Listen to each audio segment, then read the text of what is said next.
नमस्कार, जय हिंद साथियों। स्वागत है आप सभी के आपके अपने यूट्यूब चैनल अमन स्टडी पॉइंट में।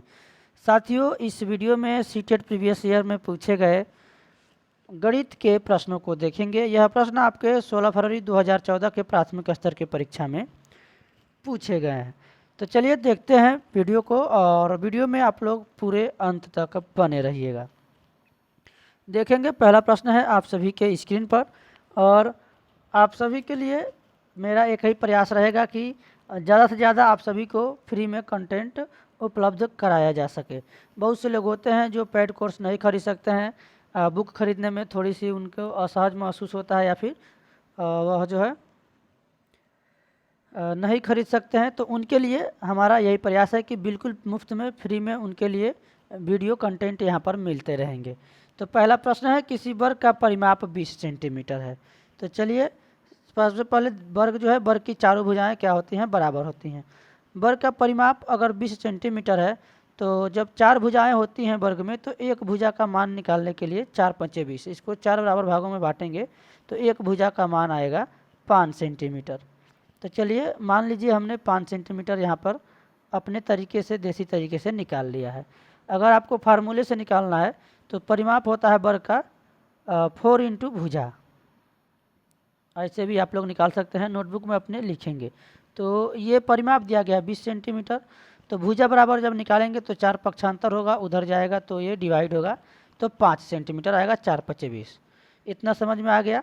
अब कह रहा है कि एक आयत की चौड़ाई इस वर्ग की चौड़ाई के बराबर है। तो चलिए, ये रहा आपका आयत। आयत के आमने सामने की भुजाएं होती हैं बराबर। तो इस आयत को जब कह रहा है कि बराबर है चौड़ाई, तो चौड़ाई 5 ले लिया। कह रहा है कि और लंबाई इसकी चौड़ाई की दुगुनी है, तो लंबाई दुगुनी है यानी 5 दूना 10, इसके दुगुना होगा तो 10 सेंटीमीटर होगा। इतना आपको समझ में आ गया होगा। यहाँ तक आपको सूत्र लगाने की ज़रूरत नहीं है। आयत का क्षेत्रफल वर्ग सेंटीमीटर है, तो आयत का क्षेत्रफल होता है लंबाई गुणे चौड़ाई, L इंटू बी। आप लोग हिंदी में भी लिख सकते हैं, आयत का क्षेत्रफल लंबाई गुणे चौड़ाई। आयत का परिमाप होता है 2L प्लस बी। ये भी इस फार्मूला आप लोग नोट कर लेंगे, आपके हो सकता है लिए यह जो है उपयोगी सिद्ध होगा। तो देखेंगे इस प्रश्न का, यहाँ पर L गुणे बी यानी 10 गुणे 5, 10 पचे 50, और ये वर्ग सेंटीमीटर में आएगा, वर्ग सेंटीमीटर या सेंटीमीटर स्क्वायर। तो देखेंगे 10 पचे 50 ऑप्शन बी में है। उम्मीद है कि समझ में आया होगा। बिल्कुल सही से, बिल्कुल सरल भाषा में हमने आपको समझाने का प्रयास किया है। वीडियो थोड़ा सा बड़ा होगा, चलेगा। न्यूमेरिकल मैथ के प्रश्न हैं तो थोड़ा सा इसको समझना ज़रूरी है। किसी आयताकार बक्से ए की आंतरिक लंबाई, चौड़ाई और ऊंचाई क्रमशः 20 सेंटीमीटर, 18 सेंटीमीटर और 15 सेंटीमीटर है, तथा बक्से बी की 18 सेंटीमीटर, 12 सेंटीमीटर और 15 सेंटीमीटर है। बक्सा ए का आयतन बक्सा बी के आयतन का कितना गुना है? तो इसके लिए सबसे पहले हमको इसका आयतन ज्ञात करना होगा। तो यहाँ पर हम सूत्र लगाएंगे घनाभ का आयतन। तो बॉक्स ए का जब आयतन हम यहाँ पर निकालेंगे तो घनाभ का आयतन होता है LBH। तो चलिए फार्मूला हम रख लेते हैं LBH।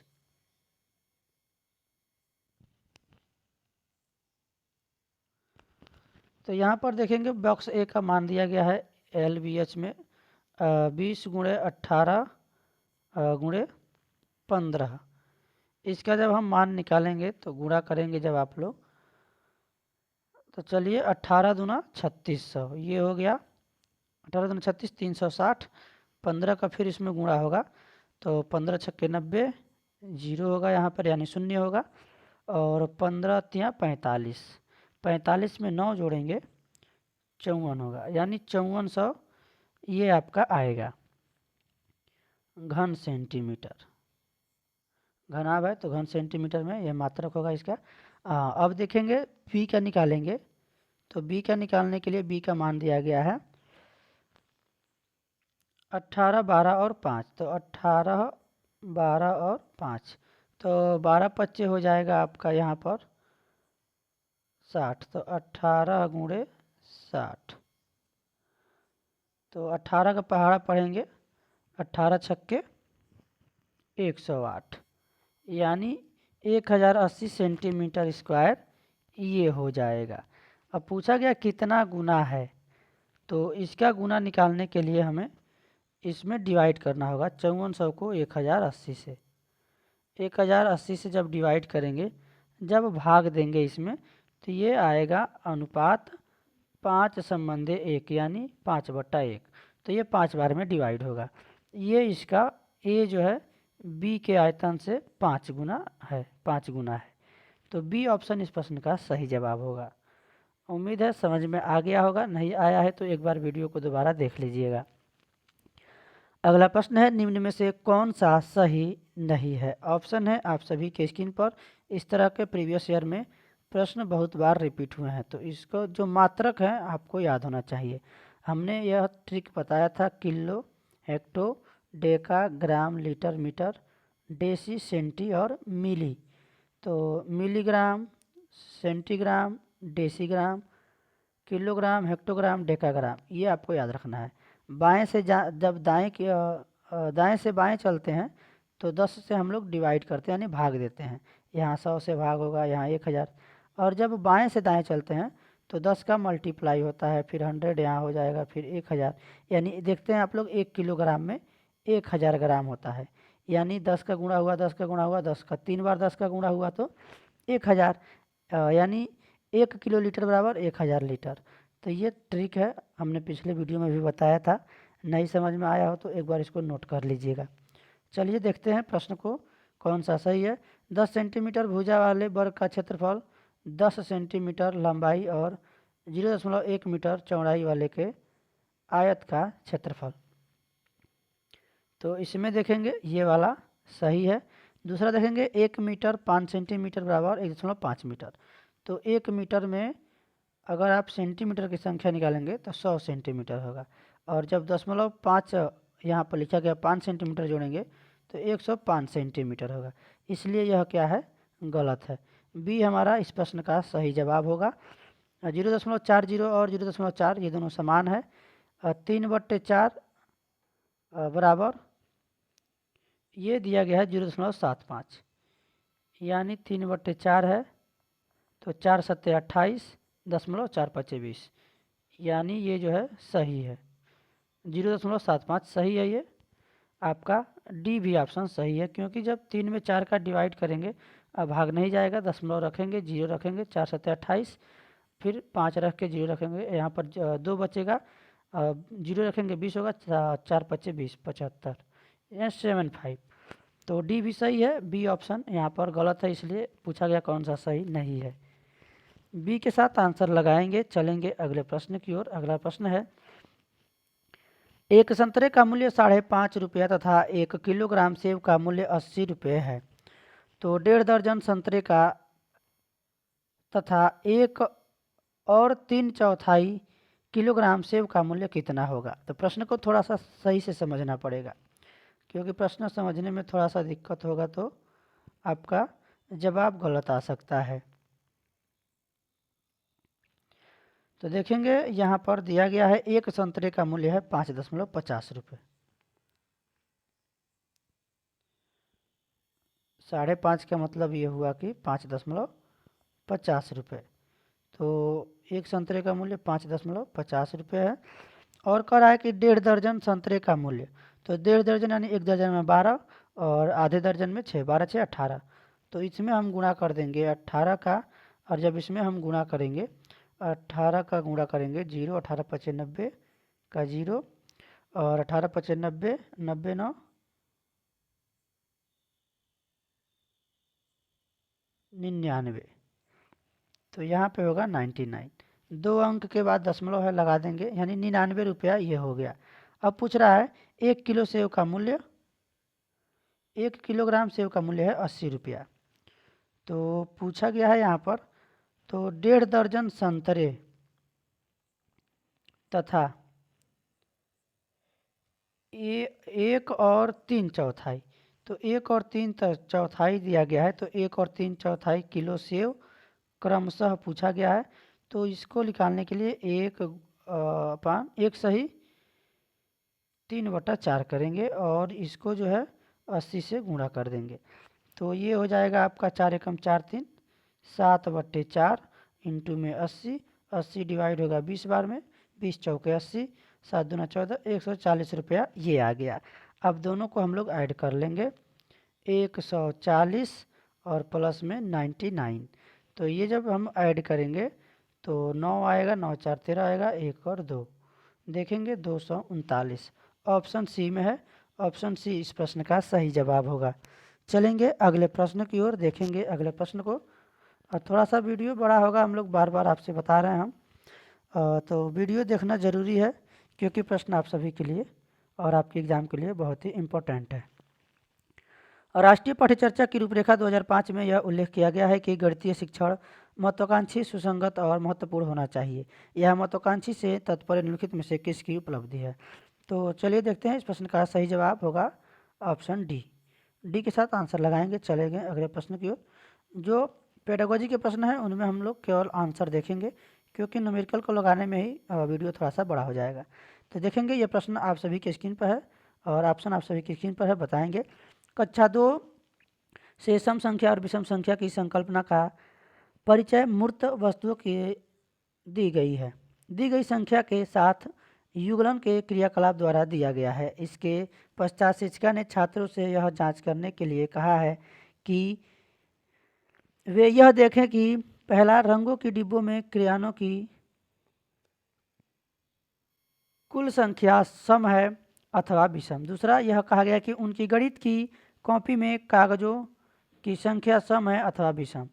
क्रेयॉनों या पेजों की सम अथवा विषम श्रृंखला ज्ञात करने का यह कार्य है। तो ऑप्शन है, आप सभी के स्क्रीन पर देखेंगे, इस प्रश्न का सही जवाब होगा ऑप्शन ए, अधिगम के लिए मूल्यांकन।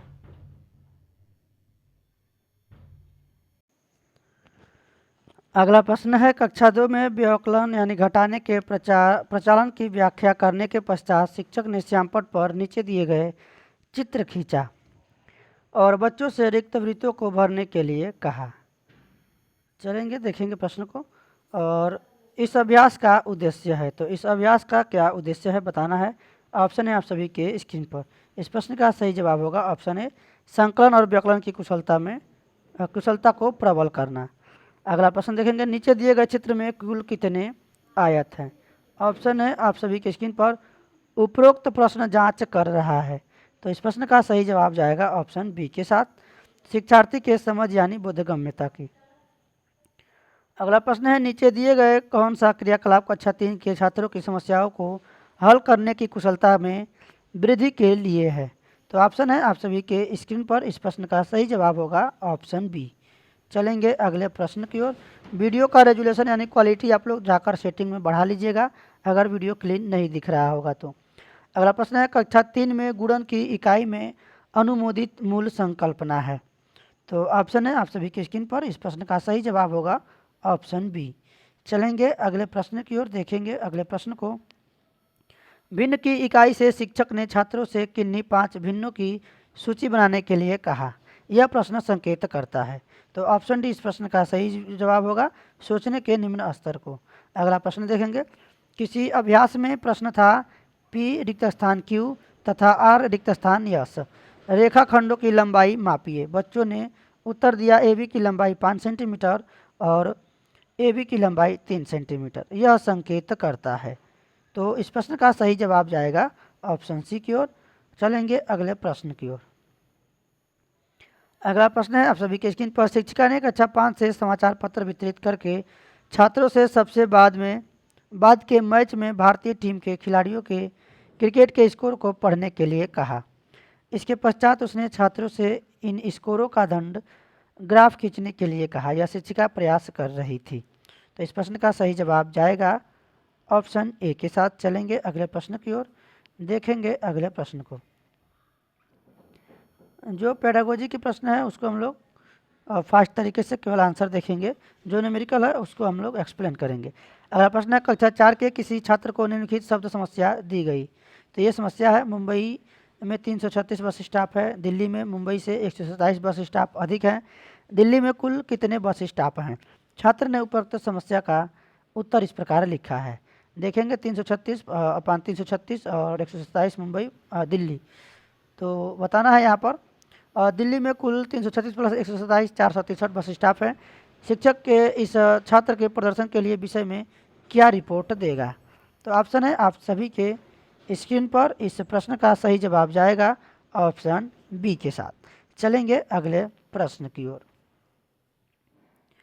अगला प्रश्न है आप सभी के स्क्रीन पर। किसी छात्र से नीचे दी गई संख्याओं को पढ़ने के लिए कहा गया। तो ये संख्याएं लिखी गई हैं, देखेंगे। अब उन्हें इस प्रकार पढ़ा 30 6 40 8 4, इस प्रकार वह पढ़ता है। तो इस प्रश्न का जो है पढ़ने में त्रुटि का कारण क्या है, बताएंगे इस प्रश्न का सही जवाब। तो इस प्रश्न का सही जवाब होगा ऑप्शन डी। उसे जो है छात्र को स्थानीय मान की संकल्पना को वह जो है नहीं समझता है। चलेंगे अगले प्रश्न की ओर, देखेंगे अगले प्रश्न को। कक्षा 4 के लिए समय के मूल्यांकन के प्राचल होगा। तो यहाँ पर बताएंगे, ऑप्शन आप सभी की स्क्रीन पर है। इस प्रश्न का सही जवाब जाएगा ऑप्शन बी। इसको आप लोग एक बार स्क्रीनशॉट लेकर देख लेंगे या फिर वीडियो को रोककर देख लेंगे। अगला प्रश्न है, राष्ट्रीय पाठ्यचर्चा की रूपरेखा 2005 में निम्नलिखित उल्लिखित गणित की लंबी आकृति संकेत करती है। तो साथियों यह संकेत करती है एक संकल्पना पर दूसरी संकल्पना बनाना। डी ऑप्शन इस प्रश्न का सही जवाब होगा। अगला प्रश्न है, निम्नलिखित पर विचार कीजिए। 5 + 3 बराबर, यहाँ पर क्वेश्चन मार्क दिया गया है। इस सीमित उत्तर प्रश्न का तदनुरूपी मुक्त उत्तर प्रश्न होगा। तो देखेंगे ऑप्शन है आप सभी की स्क्रीन पर। इस प्रश्न का सही जवाब जाएगा ऑप्शन सी के साथ। कोई ऐसी दो संख्या बताइए जिनका योग 8 है। तो मुक्त अंक वाला पूछा है, ये बंद वाला प्रश्न है। तो कोई भी संख्या 1 और 7 भी हो सकता है, 2 और 6 भी हो सकता है, 5 और 3 भी हो सकता है, ये मुक्त अंक वाला हो गया। 4 और 4 भी हो सकता है, 8। तो चलेंगे अगले प्रश्न की ओर, देखेंगे अगले प्रश्न को। फरहान ने विद्यालय के पुस्तकालय में जाने पर यह पाया कि कहानी अनुभाग में रखी 100 पुस्तकें नष्ट हो गई हैं। 20 पुस्तकों का किसी को पता नहीं है, 219 पुस्तकें अलमारी में रखी हैं और 132 पुस्तकों को बच्चों को पढ़ने के लिए दिया गया है। विद्यालय में कुल कितनी कहानियाँ की पुस्तकें थीं? तो शिक्षक इस प्रश्न द्वारा किस मूल्य को पढ़ा सकता है? ऑप्शन है आप सभी के स्क्रीन पर। इस प्रश्न का सही जवाब जो होगा ऑप्शन सी होगा, पुस्तकों की अच्छी देखभाल करना। चलेंगे अगले प्रश्न की ओर और यहाँ से न्यूमेरिकल शुरू होते हैं। वीडियो को हम लोग थोड़ा सा यहाँ पर धीरे से चलेंगे और आराम से प्रश्नों को देखेंगे। तो वीडियो यहाँ से थोड़ा स्लो चलेगा। ये संख्या 70,560 में 5 के स्थानीय और 6 के स्थानीय मानों का गुणनफल है। तो 5 का स्थानीय मान होगा 5 से और 6 का स्थानीय मान होगा 60। इनका गुणनफल करेंगे 5 6 के 30 और 3 जीरो ऑलरेडी दिख रहे हैं पहले से, तो रख देंगे 30,000। तो 30,000 है ऑप्शन सी में, सी के साथ आंसर लगाएंगे। समझ में आ गया होगा, नहीं आया है तो एक बार और देख लीजिए। 5 का स्थानीय मान निकालेंगे 1 × 100 बराबर 500, यानी 1 × 100 बराबर 500। 6 का निकालेंगे तो वही 60 आएगा, यानी जितने उसके बाद अंक है उतने जीरो रख दीजिए, कोई प्रॉब्लम नहीं है, डायरेक्ट लगाइए। 500 × 60, 5 6 के 30, 5 के पहाड़ा याद होगा, 5 6 के 30, 6 5 30 और 2 1 3 जीरो है, 3 जीरो रख दीजिए। आंसर आपका आ गया है, सी ऑप्शन में है, सी को आंसर लगाएंगे। अगला प्रश्न है, संख्या को 43 से भाग करने पर भागफल है। तो भागफल पूछा गया है, इस प्रश्न का बताना है। तो इसके लिए आपको क्या करना होगा, 43 से इसमें भाग देना होगा, यानी इसको डिवाइड करना पड़ेगा। तो डिवाइड कर लीजिए, नोटबुक ले लीजिए और उसमें जो है इसको डिवाइड करिए, देखिए कितना भागफल आता है। इस प्रश्न का जो सही जवाब होगा, जब हम इसको 43 से डिवाइड करेंगे तो 3 अंक लेंगे, 3 अंक लेंगे तो पहली बार जो भाग जाएगा 7 बार जाएगा। अब भाग नहीं जाएगा तो क्या करेंगे, यहाँ पर जीरो उतारेंगे, भाग नहीं जाएगा तो फिर एक जीरो उतारेंगे, 3 उतारेंगे, फिर भाग नहीं जाएगा, जीरो उतारेंगे, 3 उतारेंगे। तो देखेंगे यहाँ पर 2 जीरो उतारने के बाद भी भाग नहीं जाएगा, एक जीरो और उतारेंगे, फिर एक को उतारेंगे, फिर 7 बार भाग जाएगा। तो यहाँ पर देखेंगे 70,007 इस प्रश्न का सही जवाब होगा, ऑप्शन बी में है, बी के साथ आंसर लगाएंगे। एक बार आप लोग भाग देकर देखेंगे, जब इसमें 43 से भाग देंगे, 3 अंक लेंगे तो पहली बार जाएगा आपका जो भाग है 7 बार जाएगा। 70 के कई 7 चौको 28 और 2 30, ये पूरा पूरा कट जाएगा, शेष कुछ भी नहीं बचेगा। तो जब जीरो उतारेंगे तो भाग नहीं जाएगा, तो एक जीरो उतारेंगे तो फिर हम 3 को उतारेंगे, फिर भी भाग नहीं जाएगा, फिर जीरो उतार के जीरो उतारेंगे, फिर भी भाग नहीं जाएगा, फिर जीरो उतारेंगे, तब 1 को उतारेंगे, तब 301 बनेगा। तब 301 का फिर 7 में बार में यह डिवाइड होगा, कट जाएगा, तो बी आंसर होगा। 2 बार हमने बताया है। अब भी आपको समझ में नहीं आया है तो एक बार वीडियो को दोबारा देख लीजिएगा। गुणनफल में क्या घटाया जाए कि संख्या इतना प्राप्त हो जाए, इस प्रकार के प्रश्न 2-3 बार रिपीट हो गए होंगे। आप लोग प्रीवियस ईयर का हमारा मैथ का पेपर जाकर उठाकर देख लीजिएगा, हमने ये प्रश्न कराया है। तो इसके लिए सबसे पहले आपको इस दोनों अंक का गुणा करना पड़ेगा। जब इसका आप गुणा करेंगे और इसमें से जो संख्या आएगी उसको हमको जो है माइनस करना है, इसका गुणा करना है कि इतना प्राप्त हो जाए। तो इतना प्राप्त होगा हमारा 3,003,11 30,311 है। जब इसको हम मल्टीप्लाई यानी गुणा करेंगे तो ये आपका आएगा 30,31,01। आप लोग अपने नोटबुक में इसको गुणा जरूर करिएगा।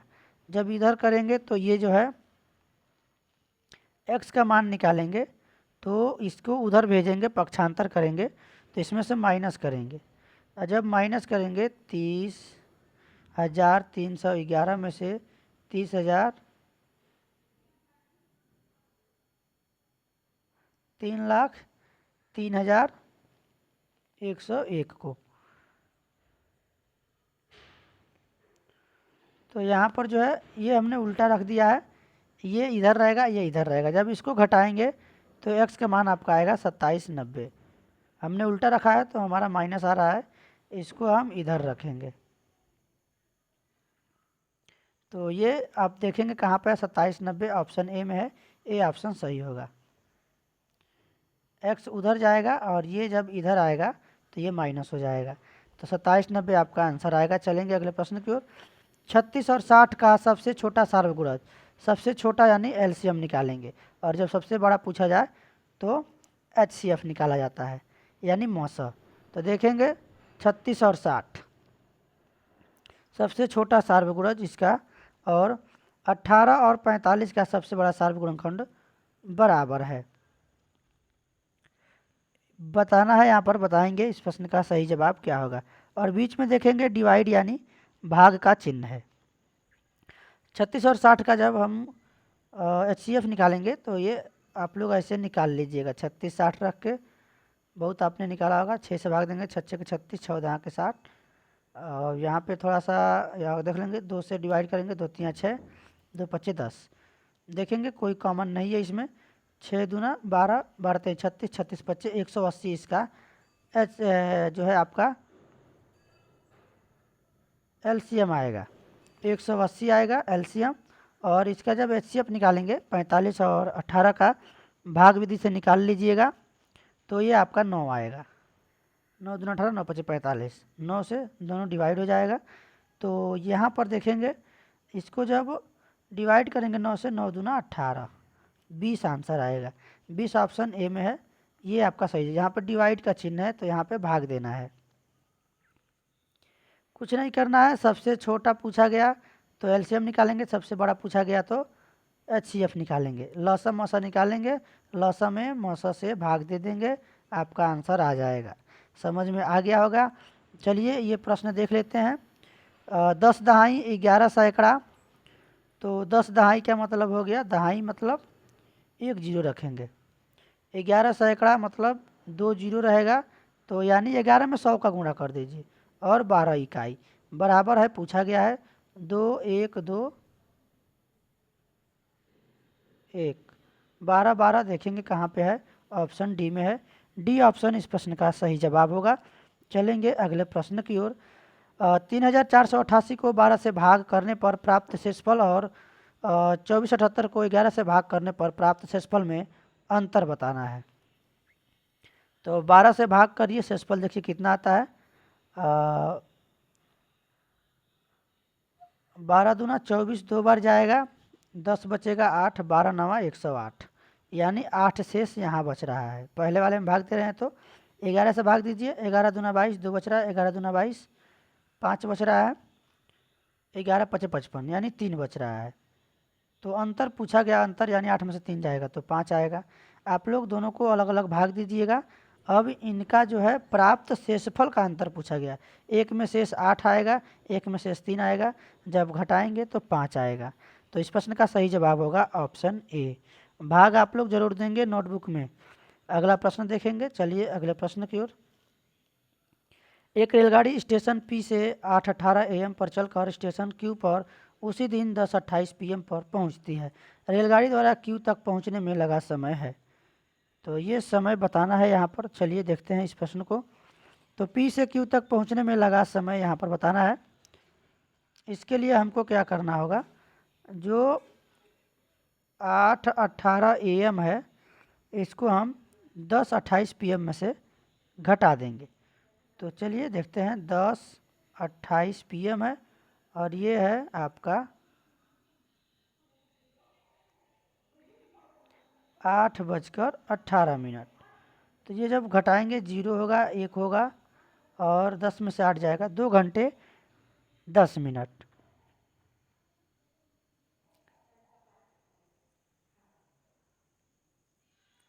तो चलिए पहले इसको हम ऐसे नहीं निकालेंगे। इसके लिए हम जो है 10:28 को 12 10 22 भी लिख सकते हैं। तो 22 28 और इसमें से 8:18 को माइनस कर देते हैं।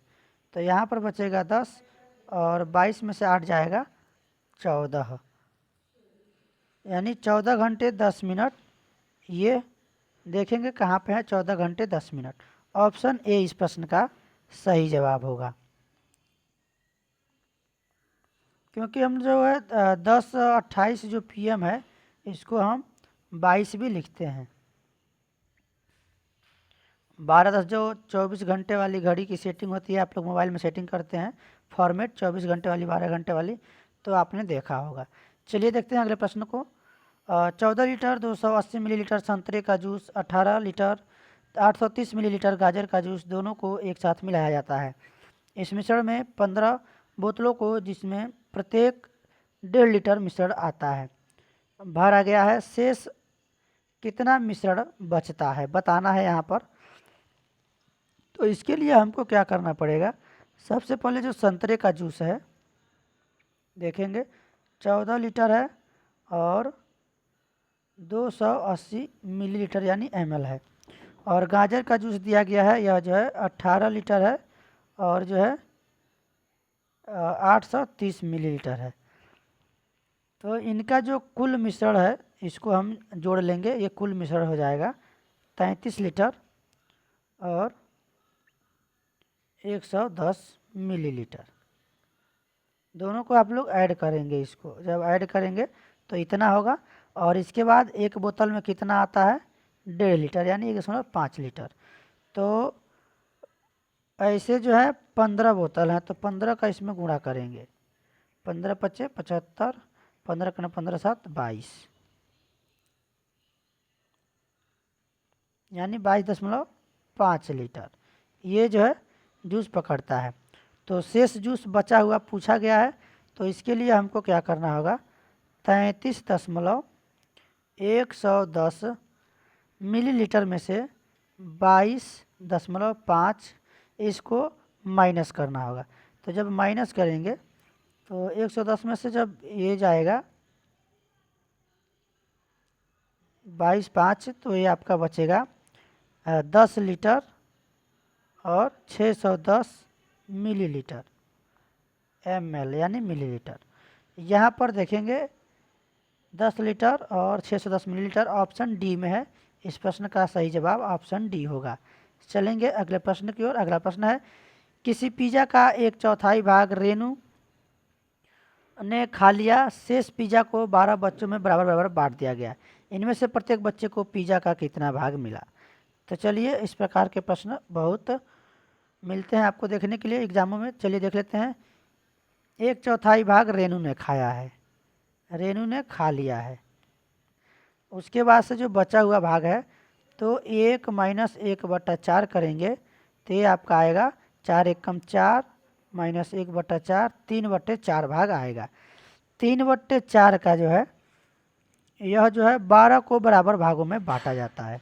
तो इसका जो है 1/12 करेंगे तो ये आपका 3 से 4 12 4 बार में डिवाइड होगा तो 4 चौके 16 यानी 1/16 भाग सबको मिला है।